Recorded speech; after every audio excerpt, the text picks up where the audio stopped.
Alright, what's up everybody? So today's video, part 3 of the 20K special, is actually going to be dedicated to talking about intensity techniques. There wasn't a specific question that I'm necessarily going to be answering today from that last video, but a common theme that I was seeing in the comments was people debating whether intensity techniques or short rest times for something like a rest pause and cousins of that method are even worth using. So in this video, I'm going to tackle not only just what intensity techniques are and the variations you can use, but when they might be appropriate and when they might be overkill and probably not necessary, or at least not really doing anything extra for you. So when it comes to intensity techniques, are these legit or are they just a waste of time and energy?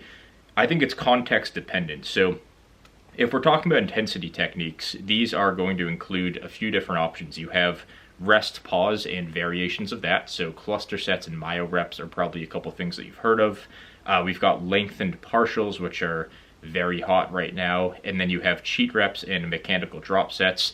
These are going to be the most common, and they're all a little bit different, but some are closer to others, and they can be categorized through a couple different ways. So rest pause and say myoreps or cluster sets, they're all a little bit different definition and method wise, but ultimately what these intensity techniques are doing is you're taking a straight set to usually failure or your desired proximity to it, and then you do very brief rest periods, and you're basically just extending the set by doing a certain amount of reps with that same weight after a couple seconds of rest, but you're still kind of doing the same set. It's not long enough to be a short rest interval between sets. It's a continuation of the set that you're doing. And then you have something like a lengthened partial, which is where if you fail a certain portion of the range of motion, but you can keep going, you can do partials in the longer length of that motion. So say something like a standing dumbbell curl, peak resistance is going to be mid-range to the top, so right about here, this is when peak resistance is. Your bicep isn't going to be very leveraged or strong here, so when you fail at this, you can still do partials beyond failure as a way to get more stimulus from that movement. You also have cheat reps and mechanical drop sets. So let's say you fail a specific technique or a specific lift, you can actually do a variation of that lift or technique to continue beyond failure. And drop sets are another one that I haven't mentioned yet. Drop set, pretty straightforward. It sounds like exactly what it is. You stick with a certain weight, take that to failure, and then immediately drop the weight and continue the set from there. I'm not going to talk about drop sets today, but the other ones I will be talking about. So why do we even consider using intensity techniques in the first place? And the reason for this would be to get more stimulus for growth. So ultimately, the reason why most of us are looking to do intensity techniques is to get more stimulus than you would just from doing a straight set to failure. The one thing I want to say about this is before you consider using intensity techniques, you should be understanding how much you can progress from zero RIR, I can't speak today, and making sure you can get to zero RIR and actually get there. So film your sets, watch your technique, and if it doesn't look like it's that hard, it's probably not that hard. Especially when it's a more challenging lift, psychologically or physically, it's going to feel hard before it really is hard and stimulative. So I would say make sure you really are training hard before you look into this stuff, because you would be amazed at how much you can milk out just from straight sets to zero RIR, which makes up the vast majority of my training and has taken me very far in this game. So let's talk about rest pause a little bit first. Rest pause, the science, although it is somewhat limited, shows that rest pause sets aren't necessarily superior to straight sets from a pure stimulus perspective, but you can get equal stimulus in less time. So I'm not too huge on science for a handful of different reasons. I do think sometimes it is useful to look into. Usually what the science is kind of showing with this, and I'm not a science communicator, so if you want a better breakdown of the science, I would go to another channel that's not mine. But the general gist of what it's showing is you can do something like rest pause, and you can do 3 total rest pause sets. So maybe a straight set to failure or your desired proximity to it, and then 2 mini rest pause sets after, and that could be as stimulus as 3 straight sets to failure. So with this, it wouldn't be more potent, but what it does look like is you could probably do that same amount of work or get that same amount of stimulus maybe in less time. I am a little bit skeptical of this because the science also does show that longer rest times are more beneficial for hypertrophy. I do fall under the belief that, and in my own personal experience, that longer rest times are going to be more beneficial. I can see better growth and better progress in terms of performance in the gym. It's very evident with my arm training recently. My arms have grown a lot, and it's not like I'm some newbie that's just making a bunch of arm gains that have never been there. At this point, my arms are obviously no longer a lagging point, and I've seen very good progress from just increasing my rest time a little bit more and really jacking up the intensity. I don't even go beyond failure on most lifts, but I'm getting ahead of myself here. So I am still somewhat skeptical of rest pause.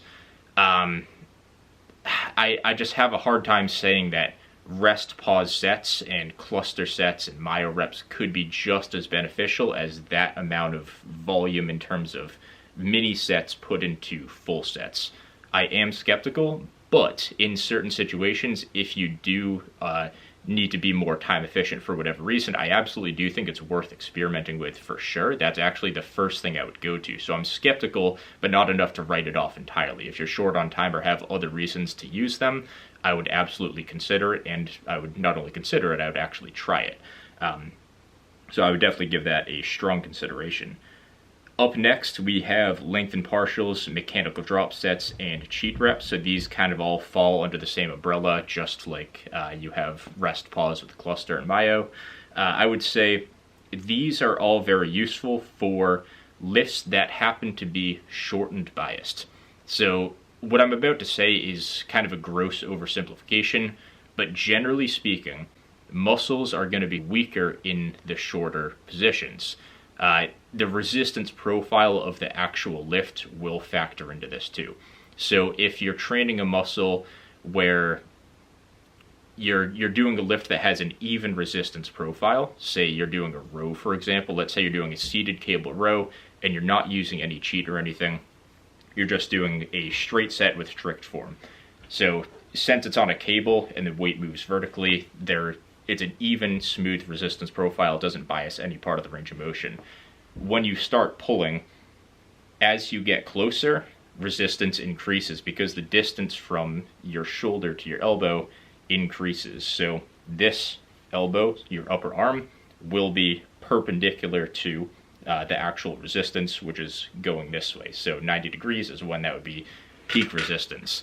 It's a bit of an oversimplification, but generally speaking, that's how strength curves in your own body and then resistance profiles and the actual lifts you're doing work. So if you're doing a lift that is going to be short and biased, it might be a good idea to go beyond failure. And I put little air quotes on failure because basing your point of failure off of your range of motion when a lift is short biased is probably not the most appropriate use of failure in that specific situation. And I actually think that in these scenarios, not all of them, but in a fair amount of them, failure isn't, range of motion / technical failure isn't the failure that we're searching for optimal stimulus. So let me dive a little bit deeper into this.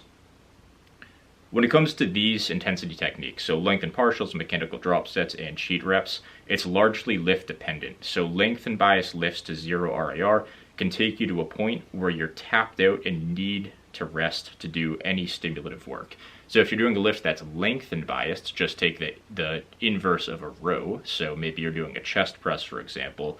When you're pressing, say on a selectorized machine where there's no resistance profile in the actual lift itself, if you're looking at your own strength curve, when you're pressing instead of rowing, now peak resistance is here. It's still when your arm is right here by your side and your elbow's the farthest distance from your shoulder.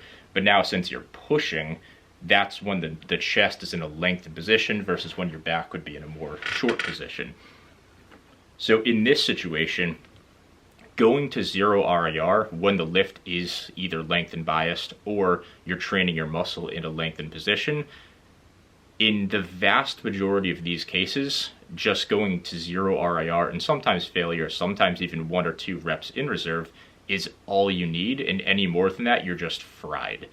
There's like nothing you can do about it. You can try an intensity technique, but you can't even physically do it because it's so difficult. For a really good example of this, if you watch my preacher curls or even my Smith JM press, but I'd say the preacher curls are easier to see. You can see my facial expressions and all too. When you see me doing these, I push so insanely hard. If you watch the final rep of basically any set, you'll see that if I was to even try and do anything, I would basically be physically incapable of it. It's a lengthened bias lift. The last reps get so much stimulus and it's so potent that you just have no force production once you're done with that. The same is not true with most shortened bias lifts. And like I said, this is an oversimplification, so don't take this and make it a blanket statement to everything. But generally speaking, you can take this approach towards lengthened or shortened bias lifts based on what I've said for each. Short bias lifts to technical failure are generally less fatiguing because technical failure probably isn't an appropriate gauge for proximity to muscular failure.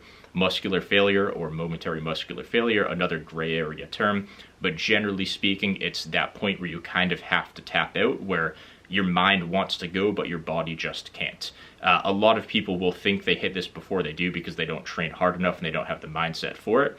And that's something you have to develop just through your own effort and willpower and your desire to get huge.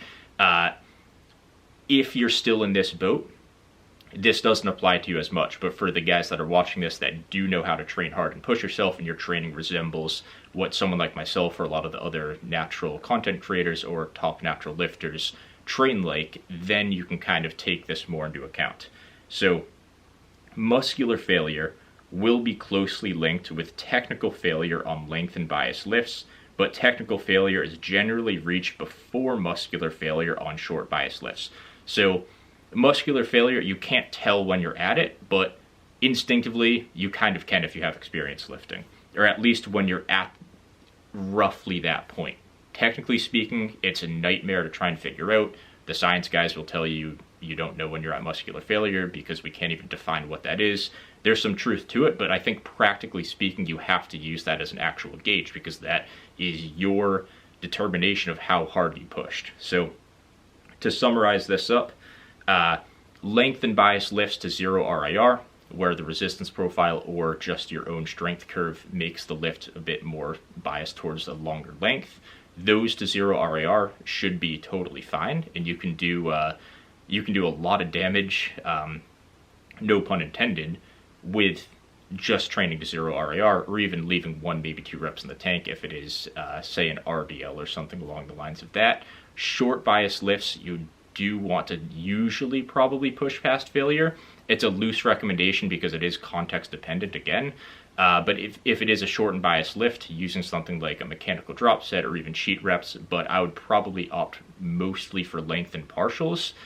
It works really well just to make sure you do get closer to muscular failure. The technical failure or the range of motion failure on these lifts is going to happen much sooner than that. So you want to be able to push past that and not just have your training look good on paper. A lot of guys get caught up in just progressing on paper, and yeah, progression is going to be correlated with growth, but don't worry so much about the reps you can track, and don't take that too literally. Of course, worry about the reps you can track, but more so worry about going beyond failure on some of these short bias lifts, even though you don't get the mental reward of being able to write down that you did X amount of reps, because it's hard to track intensity techniques.